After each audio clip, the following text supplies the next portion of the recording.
আসসালামু আলাইকুম, সবাইকে স্বাগতম আমার চ্যানেলে। কেমন আছেন সবাই? আশা করছি সবাই ভালো আছেন। আলহামদুলিল্লাহ, আল্লাহর অশেষ রহমতে আপনাদের দোয়ায় ভালোবাসা আমরাও বেশ ভালো আছি, সুস্থ আছি।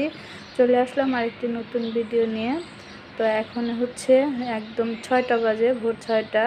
সেহরি খেয়ে নামাজ পড়ে তারপরে যে একটু বারান্দায় আসছি ভোরের দৃশ্য দেখাতে। কত সুন্দর দেখুন, সবাই নামাজ পড়ে চলে আসছে বাসায়। আমরা নামাজ পড়ে উঠলাম আর একটু বারান্দায় আসলাম। তো এখন একটু এখানে দাঁড়াবো, সুন্দর বাতাস, চাঁদও দেখা যাচ্ছে দেখুন, ওই যে রমজানের চাঁদ।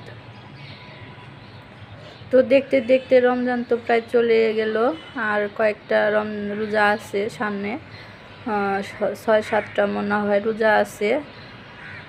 তো আর এই যে দেখুন আমার গাছে করল্লা ধরছে, সেটা তো আপনাদের সাথে শেয়ার করা হয় নাই, তো আজকে একটু দেখালাম। এই যে আমার গাছের করল্লা, বলছিলাম যে করল্লা ধরে কিন্তু নষ্ট হয়ে যায়, থাকে না। তো 2টা করল্লা আছে। করল্লা গাছটা এত বড় হয়েছে, মানে পুরা বারান্দায় পাশ পর্যন্ত চলে আসছে। তো মাশাআল্লাহ আলহামদুলিল্লাহ 2টা করল্লা ধরছে। এই যে দেখুন, ওই একটা করল্লা ওইটা অনেক ছোট, ওইটা বেশি বড় হয় নাই, কিন্তু মাশাআল্লাহ এই করল্লাটা একদম বড় হয়েছে, অনেক সুন্দর হয়েছে। এই যে দেখুন, আপনাদের দেখাইতেছি, কি যে ভালো লাগতেছে আমার, খুশিতে একদম আমি পাগল হয়ে যেতেছি। 2টা ধরছে, তারপরে আরও অনেকগুলো ধরছে, কিন্তু ওগুলো থাকবে কিনা জানি না। তো এই করলা 2টা, একটা তো একদম মাশাআল্লাহ অনেক সুন্দর করলা হয়েছে, আর বড় জাতের লম্বা জাতের করলা, এটা ছোট জাতের না। তো যাই হোক, এই করলাটা পেরে নিব। আর এই যে টমেটো গাছ লাগাইছিলাম, সেই টমেটো গাছটা অনেক বড় হয়েছে, ফুল আসছে। এখন টমেটো ধরবে কি না জানি না। তো সকালবেলা আপনাদের এগুলো দেখিয়ে দিচ্ছি। আমার বারান্দায় যে গাছ আছে, এই যে দেখুন টমেটো গাছ, মাশাআল্লাহ টমেটো গাছটা অনেক সুন্দর হয়েছে, মোটা তাজা হয়েছে, অনেক বড় হয়েছে। কিন্তু টমেটো 2টা গাছ একদম সুন্দর হয়েছে, আরগুলা বেশি বড় হয় নাই, কিন্তু এই 2টা গাছ সুন্দর হয়েছে। এখানে 3টা গাছ আছে, একটা আর কি বড় হয় না, আর এই যে পাশে আছে তো কয়েকটা, এগুলো তেমন একটা ভালো হয় নাই, সার নাই তো মাটিতে, তার জন্য। তারপরে এই যে চাল ধোয়া ডাল ধোয়া পানি দেওয়ার পরে গাছগুলো সুন্দর হয়েছে। এই যে মিষ্টি কুমড়া গাছটা একদম নষ্ট হয়ে গেছিলো, চাল ধোয়া ডাল ধোয়া পানি দেওয়ার পরে সুন্দর হয়েছে, তার তরতাজা হয়েছে, আর দেখতেও খুব সুন্দর হয়েছে। তো মাশাআল্লাহ অনেক সুন্দর। আর এই যে বারান্দায় যে আমার ফুল গাছ আছে আমাদের, সেই ফুল গাছে এই যে কি সুন্দর ফুল ধরছে দেখুন। এই ফুলটার নাম জানি না, এই ফুলটা অনেক সুন্দর, কালারটা বেগুনি কালার। এই যে দেখুন, সকালবেলায় আর কি আমি বারান্দায় আসছি, এখন মনে পড়লো যে আপনাদের দেখানো হয় না, মনেই থাকে না, ভুলে যাই। তো আজকে ভাবলাম দেখিয়ে দিই। তো এই যে বারান্দার ফুলগুলা অনেক সুন্দর, কালারটা অনেক সুন্দর, ফুলের বেগুনি কালার।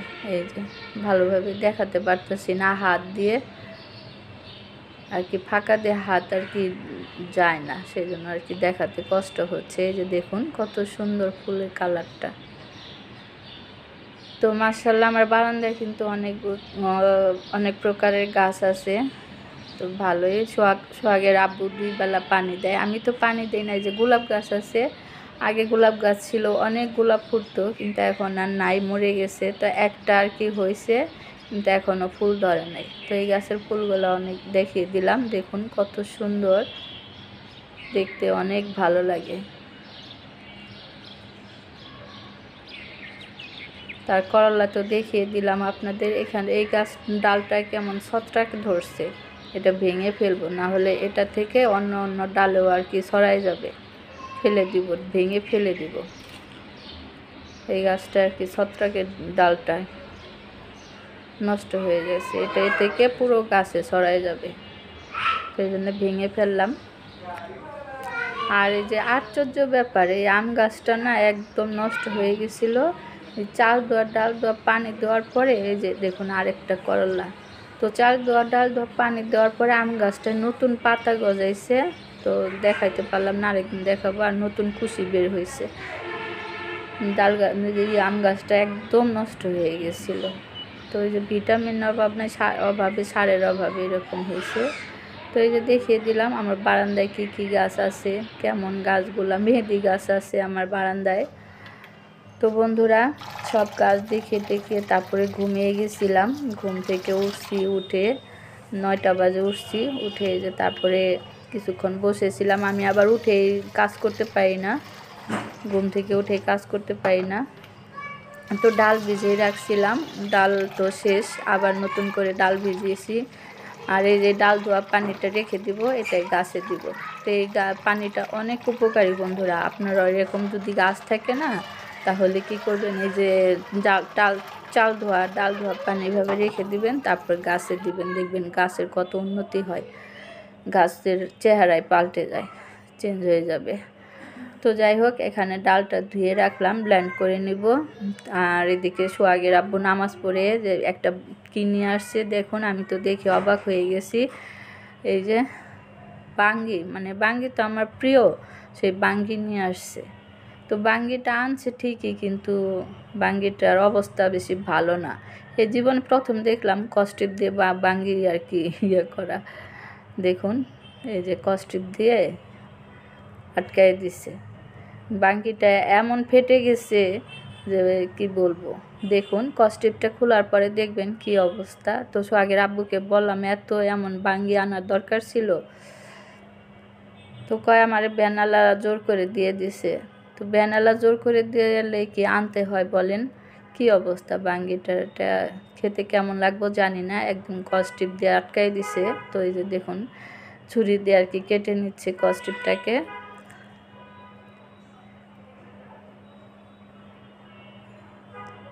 এই যে কস্টিপ খুলে ফেলছে, আর এই যে দেখুন বাঙ্গিটা একদম ফেটে কয়েকদিনের বাঙ্গি, এটা আল্লাহ জানি না। তো এই যে সোহাগের আপু আর কি খুলে নিল, আর এখন ধুয়ে তারপর সিলে নেবে।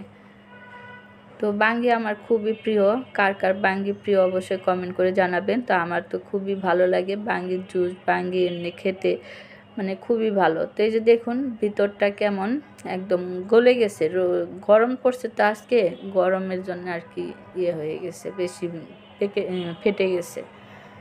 তো এই যে বাঙ্গিটা সিলে নিয়ে তারপরে এই যে পাতিলায় নিছি ইয়া, এখন এটা দিয়ে জুস বানাবো, আজকে বাঙ্গির জুস বানাবো ইফতারির জন্য। আর বাঙ্গির জুস খেতে আমার কাছে খুবই ভালো লাগে, আমার খুবই পছন্দ। ইফতারিতে যদি বাঙ্গির জুস থাকে না, আমার ভালো লাগে, খুব খুশি লাগে। তো যাই হোক, এখানে আমরা বাঙ্গিটা সিলে জুস বানিয়ে নিচ্ছি, ইফতারিতে খাবো সবাই। এখন জুসটা বানিয়ে ফ্রিজে রেখে দেবো। এখন কিন্তু 1টা বাজে, না সরি 1টা না, 2টা বাজে। 2টা বাজে এই যে সোহাগের আব্বু নামাজ পড়ে আসছে, আসার পরে যে সোহাগের আব্বুই কিন্তু শরবতটা বানিয়ে নিছে। এখানে একটু পানি দেওয়া হয়েছে আর একটু চিনি দেওয়া হয়েছে। তো এখন ব্লেন্ড করে জগে করে ফ্রিজে রেখে দিব, তারপর ইফতারির সময় বের করে খাবো। এই যে দেখুন জুসটা বানানো হয়ে গেছে, একটু পাতলা করে ফেলছে সোহাগের আব্বু, পানিটা বেশি দিয়ে ফেলছে, একটু ঘন হলে আরও ভালো হতো। তো সুন্দর একটা ফ্লেভার আসতেছে, বাঙ্গির একটা ফ্লেভার, নিজস্ব ফ্লেভার আছে, সেটা তো সবাই জানেন। তো জুস বানাবার পর সুন্দর একটা ফ্লেভার আসতেছে। তো এই যে আমাদের জুস বানানো হয়ে গেছে, এখন এটা আমরা ফ্রিজে রেখে দিব, ইফতারের সময় বের করে তারপর ইফতার খাওয়া হবে। তো আবারও আমি বারান্দায় আসছি বন্ধুরা, কি রোদ উঠছে দেখুন। আর এই যে টমেটো গাছটা কত সুন্দর লাগতেছে দেখতে, সবুজ, আর কি রোদ উঠছে আজকে, গরমও পড়ছে। আর এই যে টমেটো গাছে ফুল আসছে, কিন্তু সেটা দেখাবার জন্য আসছি। তো আমার টমেটো গাছে কিন্তু ফুল চলে আসছে, দোয়া করবেন যাতে টমেটো ধরে, একটা ধরলেও কিন্তু আমার শান্তি লাগবে, খুশি লাগবে। আর এদিকে টেবিলে রান্নারগুলো দিয়ে দিয়েছিলাম গতকালকে, তো এখন শুকিয়ে গেছে, নিয়ে যেয়ে টেবিলে বিছাবো। টেবিলটা পরিষ্কার করে নিলাম ভালোভাবে, একটা কাপড় দিয়ে যে টেবিলটা পরিষ্কার করা হয়ে গেছে। এখন রান্নারগুলো বিছিয়ে দেবো। আমার রান্নারগুলো অনেক দিনের হয়ে গেছে, পুরনো, নষ্ট হয়ে গেছে। তো যাই হোক, কিছু করার নাই, এখন আমি এটাই বিছাতে হবে, আবার যখন কিনবো তখন। তো এই যে রান্নারগুলো বিছিয়ে নিচ্ছি। তো আজকে অনেক কাজ করছি, সব কাজ আপনাদের সাথে শেয়ার করা হয় না। এই যে টেবিলটা পরিষ্কার করে নিয়েছি, টেবিলে অনেক ময়লা হয়ে গেছিলো। তো সব কাজ করে তারপর যাব রান্না করতে, রান্না করতে না, ইফতারি বানাতে যাব। রান্না তো আর এখন করি না, রান্না করি হচ্ছে ইফতারির পরে।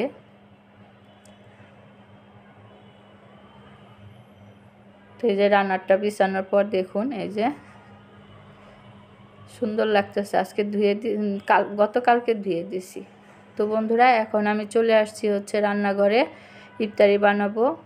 ইফতারি বানাবার জন্য সব কিছু রেডি করে নিয়েছি। যেখানে ডাল আর কি সব ময় মশলা দিয়ে মেখে নিচ্ছি। হলুদ পেঁয়াজ কুচি, কাঁচামরিচ, তারপরে হলুদের গুঁড়া, মরিচের গুঁড়া, আদা রসুন বাটা, জিরার গুঁড়া, ধনিয়া পাতা, স্বাদ মতো লবণ, সব কিছু দেওয়া হয়ে গেছে। এখন এই যে হাত দিয়ে চটকে চটকে মেখে নিচ্ছি। ভালোভাবে ম্যাশ করে নিলে পেঁয়াজটা সুন্দর হয়, সফট হয়, আর খেতেও কিন্তু খুব সুন্দর ভালো লাগে খেতে। তো এই যে এখন আমি সব পেঁয়াজও ভেজে নিব। এখন গ্যাস আছে, এখন না ভাজলে পরে ভাজতে পারবো না, তার জন্য এই যে এখন চলে আসছি। তো পেঁয়াজগুলো ভেজে নেই বন্ধুরা, সাথেই থাকুন, দেখতে থাকুন আমার পুরো ভিডিওটা। আশা করছি ভালো লাগবে। ভালো লাগলে লাইক কমেন্ট শেয়ার করে দিবেন। তো এখানে আমি পেঁয়াজগুলো ভেজে নিচ্ছি। তো এখন দেখুন মাশাআল্লাহ একটু আগুন আছে। তার এই যে পেঁয়াজগুলো ভেজে রেখে এখন এই যে হচ্ছে আমি আলুর চপ বানাবো। তার জন্য এই যে সব কিছু আলুটা ভর্তা বানিয়ে নিচ্ছি। ভর্তাটা বানিয়ে তারপর আলু শেপ দিয়ে, যে আলুর চপে শেপ দিয়ে আলুর চপগুলো ভেজে নেব। তো এইভাবে আমি ইত্যাদি সব কিছু বানিয়ে নিই। আর এটা হচ্ছে চিলি ফ্লেক্স দিলাম। চিলি ফ্লেক্সটা দিলে আলুর চপটা খেতে অনেক ভালো লাগে, সুন্দর এক টেস্ট হয়। তো সব কিছু দেওয়া হয়ে গেছে, দিয়ে যে মেখে নিলাম, ভর্তাটা বানিয়ে নিলাম। তার এই যে বন্ধুরা, ইফতারি ভেজে যে সব কিছু রেডি করে তারপরে টেবিলে নিয়ে আসছি। এই যে এখানে ভাজা হয়ে গেছে দেখুন, আলুর চপ, বেগুনি। প্রতিদিন এরকম করি। আজকে আবার জিলাপি আছে, জিলাপিটা অনেক সুন্দর। সব কিছু রেডি হয়ে গেছে, আমরা ইফতারি করতে বসে গেছি। আজান দিয়ে দিছে, তো পানি আর খেজুরটা নিয়ে নিলাম। এরপর সোহাগের আব্বু মুড়ি মাখাবে, মুড়ি মাখা খাবো, খেয়ে তারপর আমরা নামাজ পড়তে চলে যাব। সোহাগের আব্বু মসজিদে যাবে, আর আমি তো ঘরে বসে নামাজ পড়বো। তো পানি আর খেজুরটা নিলাম আলহামদুলিল্লাহ, ইফতারি নিয়ত করে। তো এইভাবে আমরা প্রতিদিন আর কি নিচে বসে ইফতারটা করি সবাই মিলে।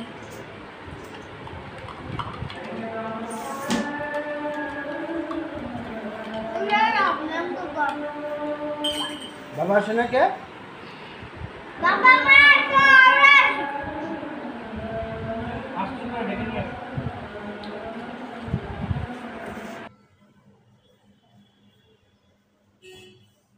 তো বন্ধুরা, ইফতারিটা খেয়ে তারপর হচ্ছে নামাজ পড়ছি। নামাজ পড়ে রেস্ট নিয়ে তারপরে যে চলে আসছি রান্না করতে। আর আজকে রান্নাটা শুরু করে দিছি পেঁয়াজ কাঁচামরিচ তেলে ভেজে তারপর মশলা কষিয়ে। আর এখানে হচ্ছে লাউ সিল্কা কুচি কুচি করে কেটে নিছি, আর সাথে 2টা আলু কুচি করে কেটে দিছি। তো এটা দিয়ে যে টাকি মাছ রান্না করতেছি, টাকি মাছ ভুনা করব লাউ সিল্কা দিয়ে।